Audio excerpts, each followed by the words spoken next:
Hi, Julie. Hi, Em. Now, thank you for filling out the pre-exercise questionnaire. You've done a really great job. So this is just something that's going to give me a little bit of information about you as an individual, what your goals are, how your health is tracking, and also your lifestyle. So how we can maneuver your lifestyle into the gym setting. So as I see on this form, we haven't got really any health problems at all, which is fantastic. I did notice that you did say you do suffer from a little bit of back problems. I do. Can you just expand a little bit on that for me? Just a bit of lower back pain, Yeah. Em, so sometimes that restricts me in doing certain exercises. Okay, sure. So is it more when you're using your legs or your arms, or is it more like when you're walking, you're on your feet all the time? Not so much when I'm walking, Okay. but if I'm like I can't do running. Okay. Yeah. Okay, we'll keep that in Yeah. mind then. Now also, was there anything else that I needed to address? You've never had a heart attack or any No. health conditions? No. Don't suffer from asthma at all? No. Perfect. Okay, let's move on to the general goals that you want to get out of personal training. You've said you want to improve strength, Yes. gain muscle, and lose a little bit of weight, as well as do a bit of cardiovascular training as well, which is a great combination to do. Now, you said that your fitness goals were to strengthen in your arms.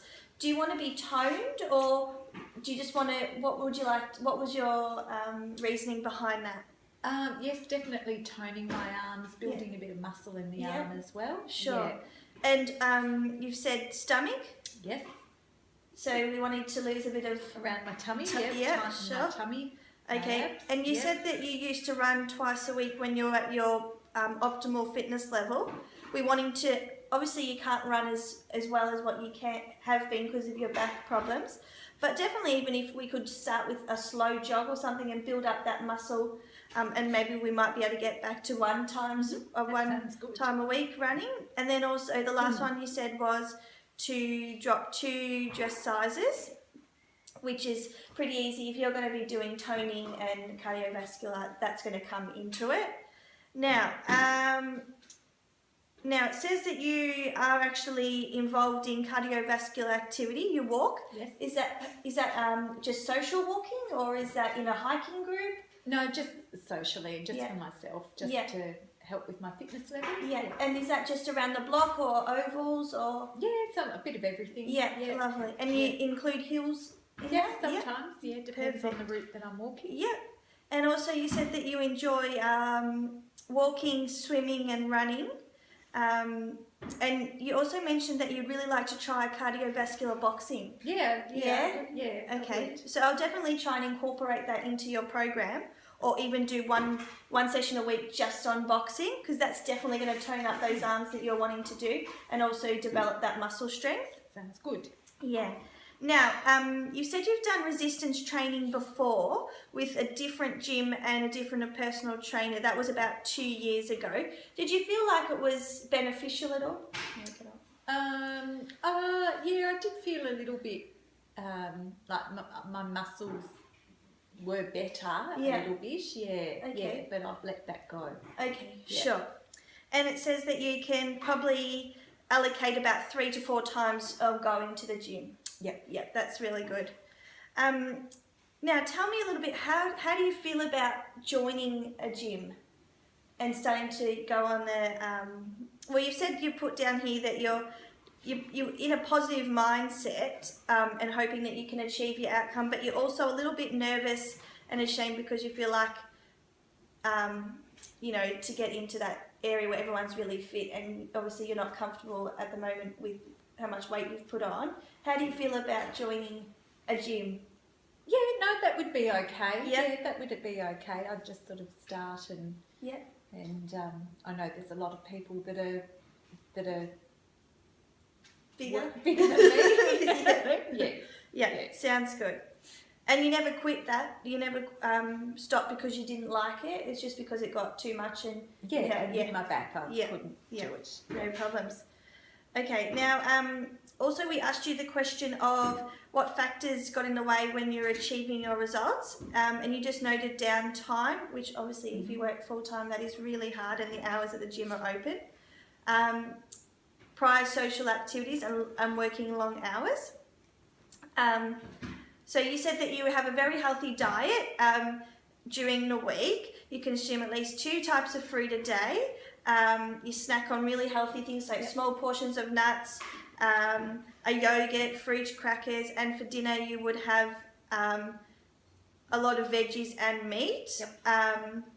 But then you said sometimes you go out on the weekend with family and friends and, wine, dip, cheeses. But that's all normal because if we were such on a straight and narrow, it would be so hard, we wouldn't be able to live. So that's right. It's good that you're still definitely giving yourself treats, but maybe we can think about how much portions of those treats we can have a week.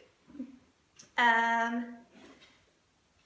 it says that you are quite active, that you're on your feet 5 days of work as a pharmacy assistant, and you would at least do 7,000 steps a day, which is fantastic.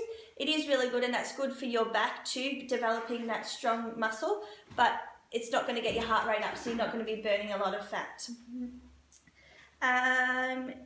Now, then there was another question that we asked you, which was, what's your biggest weaknesses, as in for healthy lifestyle eating? And you said chocolate, which is every woman's problem.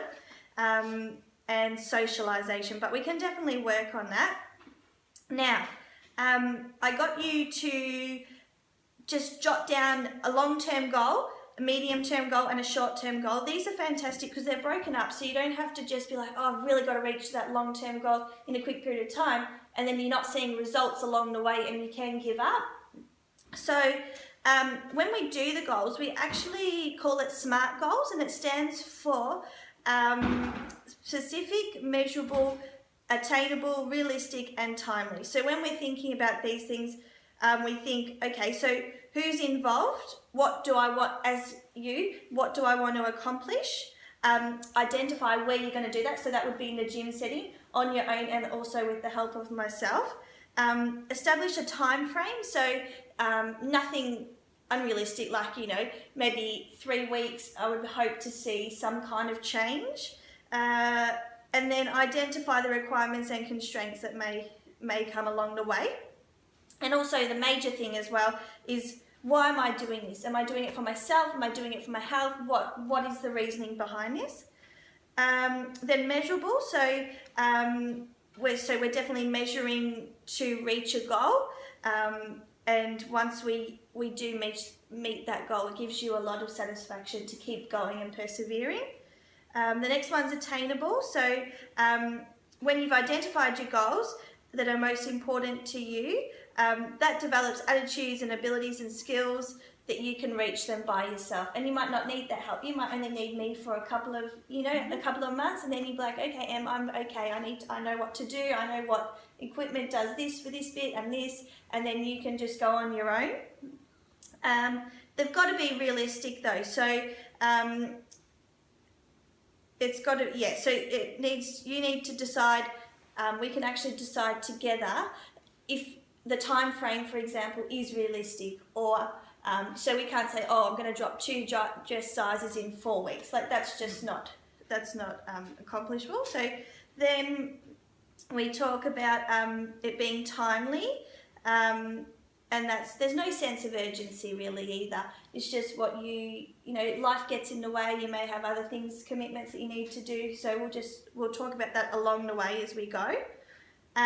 So then when you said your long-term goal, so thinking about all that, you've said to lose 5 to 8 kilos, which is really good. Develop strength in muscles, lose tummy fat, and would like to run the 3K if possible, if your back lets you. And then body fat reduces by 10%. That should be quite good as a long term. I wouldn't set that as a short-term goal because that's just not realistic. A medium-term goal is starting to lose weight on the tummy, hopefully seeing results, starting to develop muscle in the arms and legs, and then hopefully to see 1 decrease in dress size, which is pretty easy to do if we're pretty, persevering with this. Then also you said your short-term goal is to get motivated, just have that right sense of mindset of, okay, so today I need to go to the gym, I need to do this, this and this. Either it may be in the morning if you're a morning person, or at night, whether, what you want to do. And then also to get into a well-balanced routine, finding time and a new nutrition diet, as, if we went out on the weekends, what we could and couldn't have. So does this sound good to you? It sounds fabulous. And it's met all the requirements that you really want to do? Okay, well, after today we'll set up a program for you and we can start from there. Thanks, Em. That's Sounds okay. great.